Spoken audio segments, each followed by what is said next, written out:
Hi, I'm Craig, and I help veterans go from feeling stuck and unseen after service to living with confidence, connection, and purpose so that they can thrive in civilian life and relationships.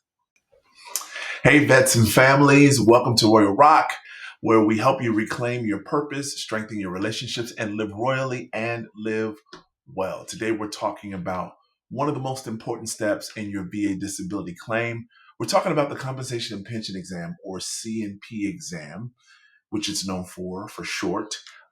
This is an appointment that can make or break your claim. So I'm going to walk you through why the C&P exam matters, how to describe your symptoms clearly, and what to expect before, during, and after the exam. I'm so grateful that you guys have locked into my channel and are subscribing and listening and commenting and watching. It's really helping our efforts here at Royal Rock Counseling and Consulting and at Royal Rock Wellness to help veterans get and earn and keep the benefits that they deserve.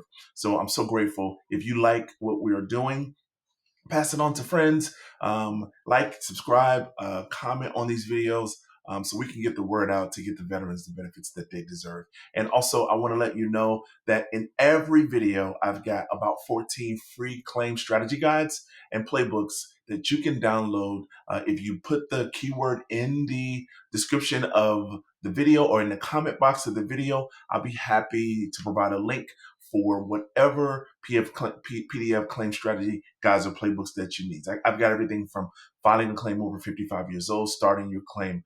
I've got another evidence PDF in there. I've got another C&P exam PDF in there. The first C&P exam PDF I did, or the first C&P exam video I did, was just an overview of the C&P exam. But in this video, we're going to go a much deeper dive. We're going to talk about DBQs.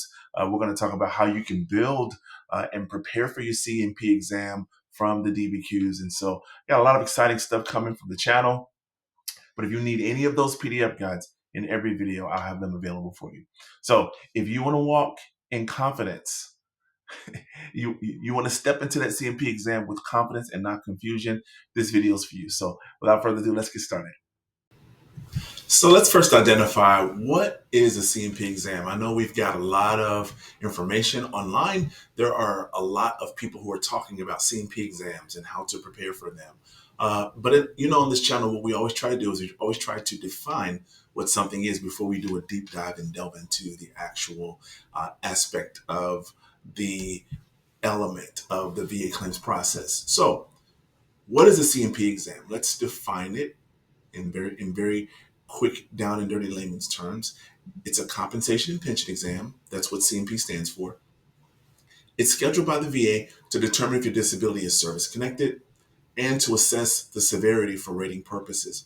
If you look in the 38 CFR Part 4 schedule for rating disabilities, the 38 CFR is the Part 38 for the Code of Federal Regulations. It's what guides the VA in determining this is laws and regulations, federal law that determines how the VA is to assess conditions and injuries for VA compensation. So if you look at Part 4 of that guide, of that regulation, it talks about the C&P exam, and it talks about how, when you go into the exam, how the examiner or how the person who is evaluating your conditions will evaluate your conditions for each condition claimed. And it's got all sorts of things about the body, mentally, physically, emotionally, all of those, everything about the body. There is a specific manner in which these things are measured, right? They use tools and measurement assessment tools. Now, it's before we get into this video, I want to let you know that every C&P exam is not the same. Unfortunately, there are some C&P examiners who don't follow to the letter exactly what you see there in 38 CFR Part 4. They don't follow to the letter. And so I've had some clients where they walk into the C&P exam and the C&P examiner just takes the word of the veteran for everything that's bothering them. They're not following through. They're not examining. They're not using any tools or anything like that. They just say, "Oh, you said this is wrong with you," and so they make their examination based on that. I don't exactly know why they do it that way.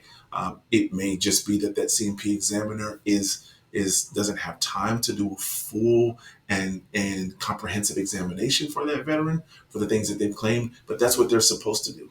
And then there have been C&P examiners who do the whole kit and caboodle. They do from the rooter to the tutor, as we used to say in the military. They examine you from head to toe. They use all the tools and measurements that are found in 38 CFR. They do their due diligence, and they do a comprehensive exam. And then all throughout the middle, all throughout the middle, you will find that C&P examiners fall in different places in between those two ends of the pole, right? And so you just, unfortunately, there's not a lot of consistency in the process. So you don't know exactly which C&P examiner you get. Sometimes veterans who have filed claims have had to get different C&P examiners because the first C&P examiner perhaps missed some things, or they didn't do the evaluation that was to the veteran's liking. And then some veterans have just chosen to appeal, get a new exam, those kinds of things, and use a supplemental claim process so that they can get another exam or higher level review, or even to the Board of Veterans Appeals to make sure that everything was done correctly on their claim. So that's just a caveat and a disclaimer to let you know you may not get consistency across the board on C&P exams. So let's continue with the video and talk about why the exam matters. So a favorable C&P exam, this often determines the claim outcomes and ratings. Sometimes the difference is the difference between approval and denial.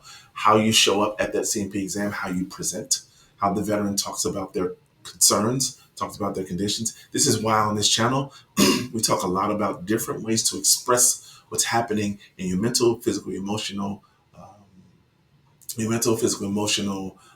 capacity, different ways to write your statements, different ways to express yourself. I often advocate before going into a C&P exam that you should bring notes and then to yourself of what's actually happening to your body, because oftentimes veterans and this is also because of the things that we are experiencing from a mental health and physical health perspective.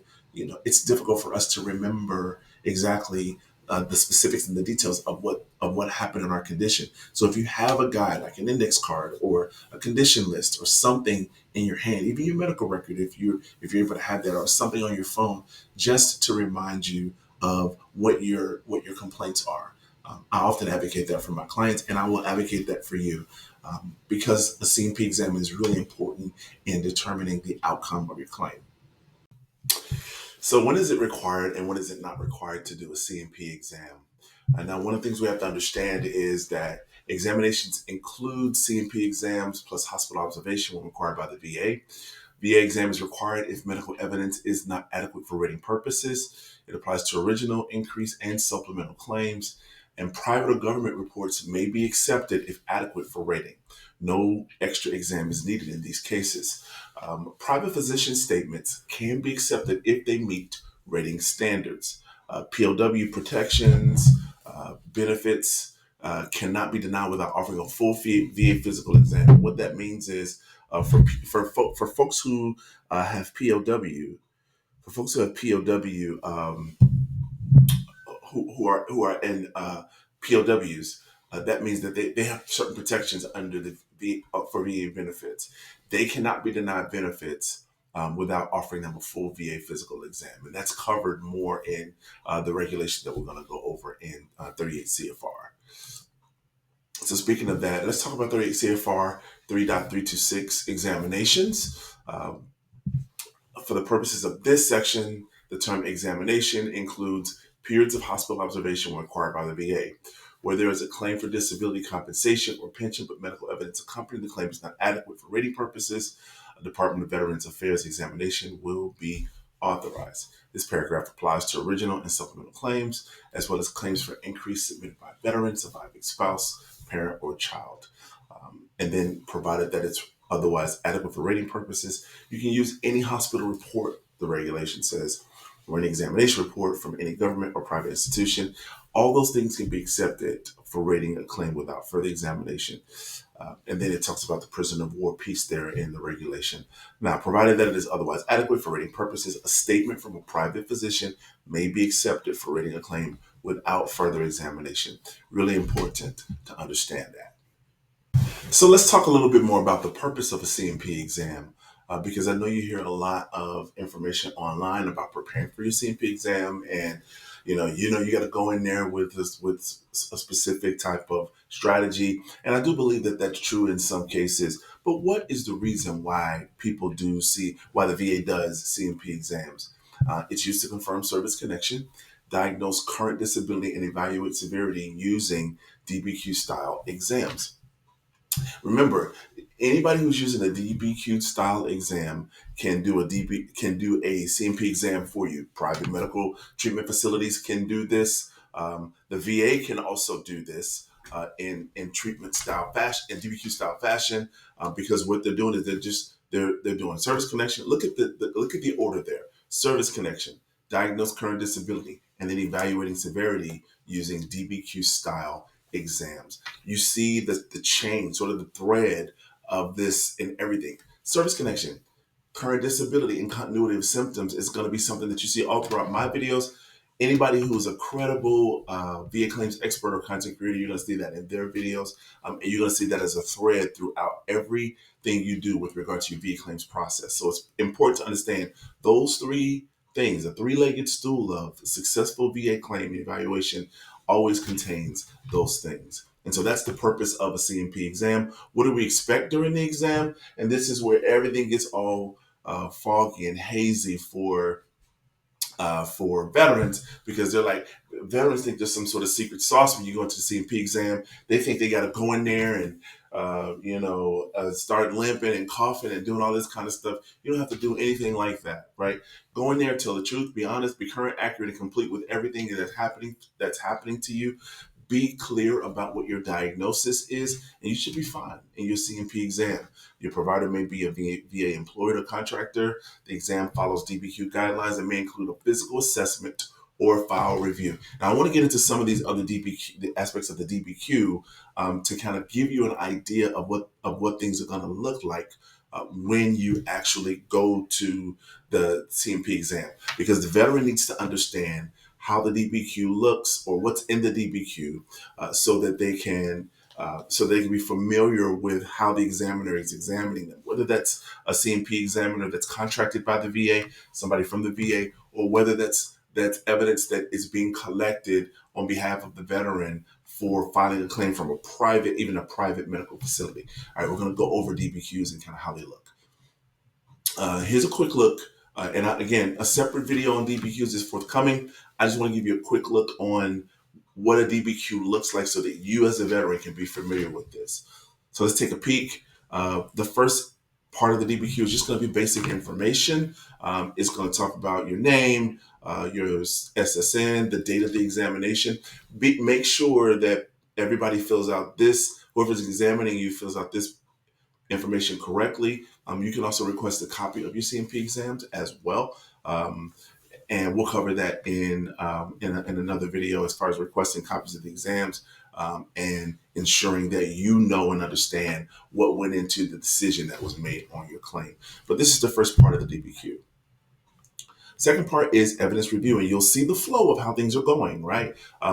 Basic information, evidence review, right? They're going to review your records, or they're going to make a note that they didn't review your records, all right? They're going to identify evidence reviewed, VA treatment records, private records, and the date range in which those records were reviewed.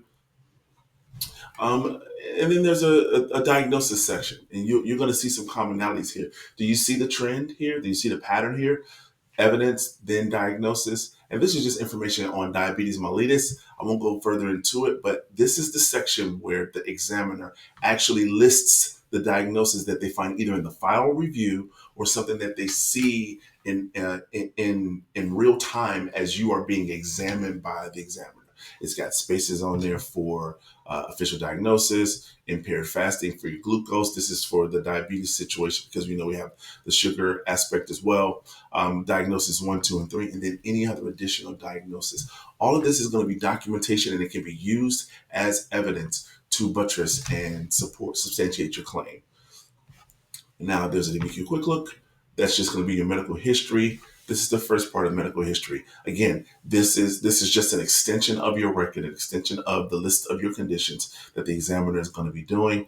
This is section 2 of the medical history. They're going to go through regulation of activities. They're going to get deep into all of the particulars for that condition. And this is how the DBQ is going to look. Okay. Now, as the medical history continues, I want you to notice that, see, you see how they're doing frequency. I did another video about how you can journal your medical experiences and journal like your diagnosis and all of those things and your conditions and how they affect you and the frequency of it. Like the DBQ is set up the same way, where it just talks about how does the veteran experience these particular conditions, and the DBQ is going to be monitored and maintained in the same format, in the same manner. You can use the DBQ with regard to medical treatment history. You can use the DBQ to start journaling your medical activities, or you can use your medical activities to start building the DBQ. It really depends on how you want to do it. If, let's say, you felt like you didn't have enough evidence as a veteran, right, and you wanted to take a 6 months to a year to build things up, you could take these DBQs and you could use these DBQs in order to build up your treatment plan, build up your journal of experiences, and then if you're doing it correctly, it should match up to the DBQ that the C&P examiner is going to do on you once you actually go to the C&P exam. The DBQ also has a section for complications from what the particular disease or condition. And so this particular DBQ has complications of diabetes mellitus. And the reason why this slide is so important is because take a look at block 3B on the DBQ. 3A says, does the veteran have any of the following recognized complications, right? Diabetic peripheral neuropathy, or renal dysfunction caused by diabetes mellitus, or diabetic retinopathy.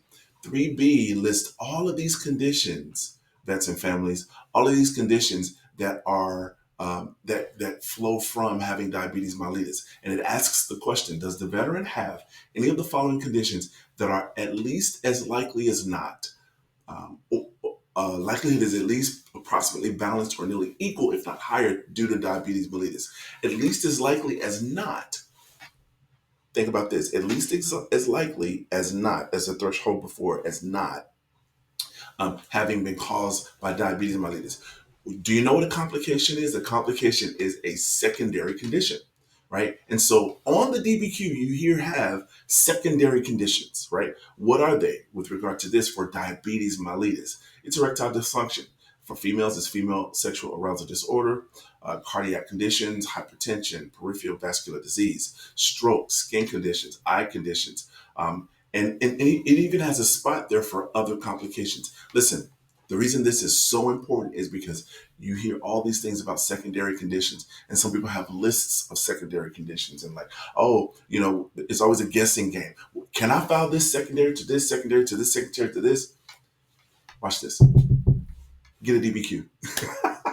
Get a publicly available DBQ, and it will list secondary conditions in this section. This section lists secondary conditions for the primary condition that you are filing for your VA claim. Get the doggone DBQ. and let the VA do the work for you, and make sure that you're telling the truth and having integrity about what you're actually experiencing, and you're not just fabricating all of this information so that you can get more money from the VA, because that genuineness and that authenticity is what's going to help you win your claim, because it's something that is actually happening to you. It's just that these documents and this available information kind of reminds you, oh wait, I do have a secondary condition that's secondary to what my primary condition is, and the DBQs lists those things for you, because these documents have already been prepared with you in mind, knowing that there are going to be some issues that coexist with your primary issue. So use the DBQ for helping you to kind of outline some other things that might be going on. And this is one continued, right? So there's just boxes to check it out. This is block 3C. At least as likely as not, permanently aggravated, meaning any worsening of the condition is not due to natural progress. What this means is you had it before you came in the military. Was it aggravated? That's what Block 3C covers. Was it aggravated? Remember how we talked about the different types of claims? You can get a claim that's for primary disease. You get claims for a disease that was brought on disease that was brought on by service, or condition that was brought on by service, injury or event. Or you can do a claim for something that was aggravated during service. Okay. Or you can get claims for something that was post service, or you can get claim for something that where there was a mistake or something by the VA at a medical treatment facility. That's what Block 3C is talking about. Was it aggravated? Is it at least likely as not to have been aggravated while you were in service? Okay, so as we move on, we'll note here that in our continued DBQ quick look, there are other pertinent physical findings, complications, conditions, signs, symptoms, and scars. Did you know that you could actually get rating for something? Say, for example, you had an operation on your knee or something like that. You can get a claim for the actual procedure that was done, and then the scar that was left, and whether that scar was painful or not. And then you could the third way would be the actual size of the scar, right? There are claims for each one of those specific types of conditions, right? So this is the actual spot in the DBQ where it says, does the veteran have any other pertinent physical findings, complications, conditions, signs, or symptoms related to any condition listed on the diagnosis section above? And that answer will be a yes or no. They'll describe it in brief summary. Does the veteran have any scars? Watch this, surgical or otherwise, related to any conditions or to the treatment of any conditions listed in the diagnosis section above? And then if yes, is there objective evidence that any of these scars, painful or unstable, have a total area equal to greater than 39 square meters, 6 square inches, or are located on the head, face, or neck? An unstable scar is one where for any reason there is frequent loss of covering of the skin over the scar. If there are multiple scars or additional locations, and measurements in comment section below, it is not necessary to also complete a scars DBQ. All of this, is publicly available, family. And it's actually walking you through. If you just read the DBQs, it's walking you through exactly what it needs to look like. It's walking you through what your claim needs to look like. It's walking you through what you need to say. So tell me something. Why is everybody around here, knowing that these DBQs exist and they are available and they can be studied, right, and they can be examined and analyzed, why are people always talking about they got some secret sauce for preparing you for your C&P exam and telling you what to say? What is this? What is this about? What is this about, right? Like you have all of the juice, you got all of the game. You may need somebody like me or some other VA claims expert or a VSO to explain this to you, but the information is readily available. Um, you don't need to necessarily get some sort of secret way to do this. It's all publicly available and open. The question is, how do you present and how do you express that this is what's happening to you specifically? And I think that's what the key is for most veterans. Listen, let me encourage you. You can win your claim. You can win your claim. You know, if you are hurting, have been hurt, if you are injured, have been injured, if things have happened to you, you can win your claim. Don't get discouraged. Educate yourself on the process, right? And knowledge is power. So you can move forward in confidence and knowing that you can win this claim. Get these DBQs. And you know what I'm going to do? I haven't made a recent PDF in a while, but whenever I release this video, I am going to make this into a PDF because this information is golden for preparing for your C&P exam. It really is. So, okay. And again, diagnostic testing. Now, remember, this is anything they did diagnostically that relates to the condition that you have. We are talking now about x-rays, any other diagnostic testing, glucose testing, an example of diabetes mellitus. Those are the types of things that they're going to look at. So that's all on the DBQ. This is section 5.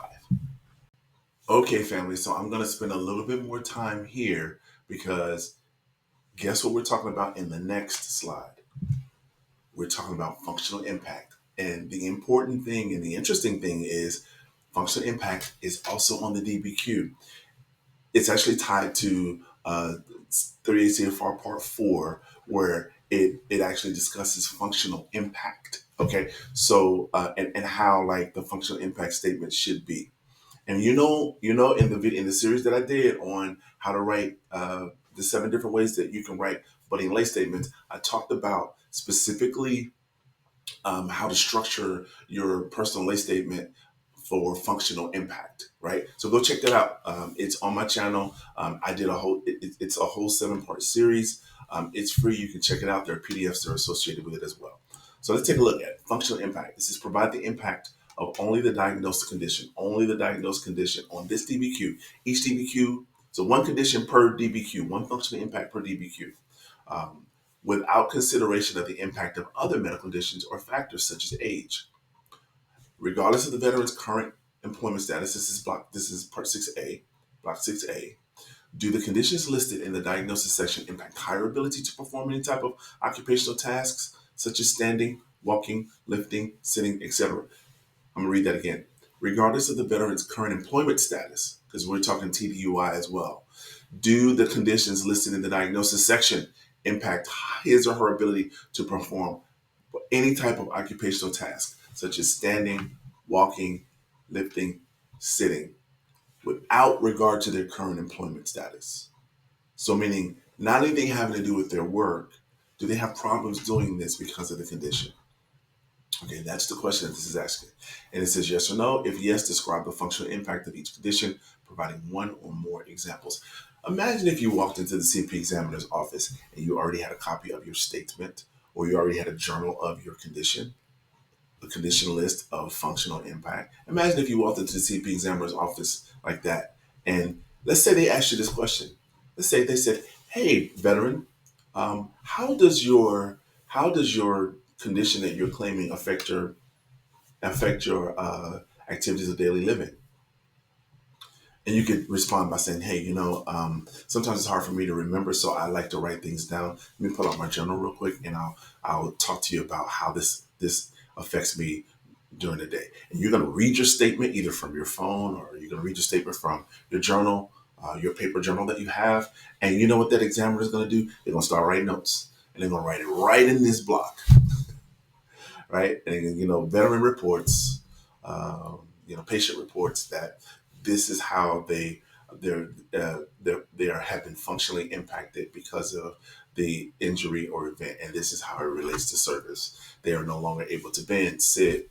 They're no longer able to pick up their kids. They can't enjoy certain activities. It's functionally impacting their ability to to um, to be able to enjoy certain daily things, or even perform certain activities throughout the day that are necessary for functioning life. This all connects, vets and families. This all connects, and this is specific functional impact. Right. So spent a little bit more time on this slide, but I think it's so super duper important for you to understand. And finally, there's remarks on the DBQ. Please identify the section to where the remark pertains when appropriate. And so that kind of talks about the DBQ. Once all of this is done, the examiner is going to certify and sign the DBQ, and this is how that block looks. And remember, they're certifying that everything above. Watch this. To the best of my knowledge, the information contained herein is accurate, complete, and current. Current, accurate, and complete. Where do we get that from? Current, accurate, and complete. What have I been saying the whole time? And it's on the DBQ. And you know what? I hadn't even really deeply studied the certification section of the DBQ to know that that's what was there. But I've been talking about current, accurate, and complete since my first VA video. Make sure everything you do is current, accurate, and complete. Listen, y'all. I don't listen. I don't. I'm not the type of person that tries to go viral or anything like that or nothing. But I'm saying, like, this right here is this information is a diamond in the rough. If you're able to find it, if you are led to this video, I think you're finding some really good information that's going to help you. Probably some information that you might not hear most people say. Accurate, complete, and current. I just had my order flipped around. I said current, accurate, and complete. CAC. They have ACC. All right, and so the examiner is going to sign that. That's your DBQ quick look. And then the final one is the examiner's certification and signature. So here's a real world example that we'll go through when we talk about C&P exams. And so what that looks like is a PTSD claimant describing their frequency of 4 to 5 flashbacks weekly, describing their intensity, paralyzing fear, and the duration. It lasts 30 minutes. Now, remember, this is a lot different than just being vague, right? They describe the impact. I miss work days, and then they reference DBQ PTSD criteria based on 38 CFR Part 4. So they're taking the description of their experience in the exam and they're saying, hey, listen, this is the frequency, this is the intensity, and this is the duration. And that gives the examiner an opportunity to match up the symptoms that they're describing with what's on the DBQ and to evaluate them appropriately and accurately for their VA claim. References used in this video are available in the video description. And I want to just give a small recap on this video that we've done. The compensation and pension exam is one of the most critical steps in your VA disability claim. It's where the VA decides if your condition is service-connected and how severe it is for rating purposes. Listen, vets and families, if you have a strong C&P exam, it can mean the difference between approval or denial and the right or wrong rating. Right? In order to prepare for your C&P exam, what we discussed in this video is to know your file and the DBQ criteria for your condition. I want you to be clear and specific about your symptoms, the frequency of your symptoms, duration, the intensity, and the daily impact. Remember, we talked about functional impact, which is covered in 38 CFR Part 4. You want to stay honest and consistent. Do not exaggerate, but don't downplay your worst days. Protect your rights by attending your exam, asking for clarification, and requesting a copy of your report. The bottom line of all of these things we do, and the bottom line of the C&P exam, is that it can make or break your claim. All right, and there are several things in the process that can make or break your claim. You want to walk in there prepared, precise, and proactive to give your claim the best chance of success. I want to thank you guys for watching. If this video helped you feel more prepared about your C&P exam and to be more confident walking in, give it a thumbs up. Share with a friend or another veteran or a family of veterans who's heading into their C&P exam. And don't be afraid to go on your C&P exam.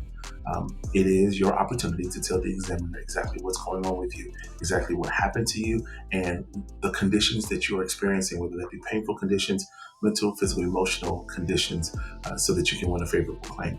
This video is part of a lot of videos that I'm doing in the series of teaching veterans and guiding veterans from intent to file to the BVA process all the way through using official resources. We're using the M21-1, we're using 38 CFR. I just want to show you step by step how to make sure you get a favorable and successful claim. So your voice matters, your symptoms matter, and your healing deserves to be seen and understood. Veterans, keep reclaiming your purpose, keep living royally, and keep living well. Thank you guys so much for watching, and I'll see you in the next video.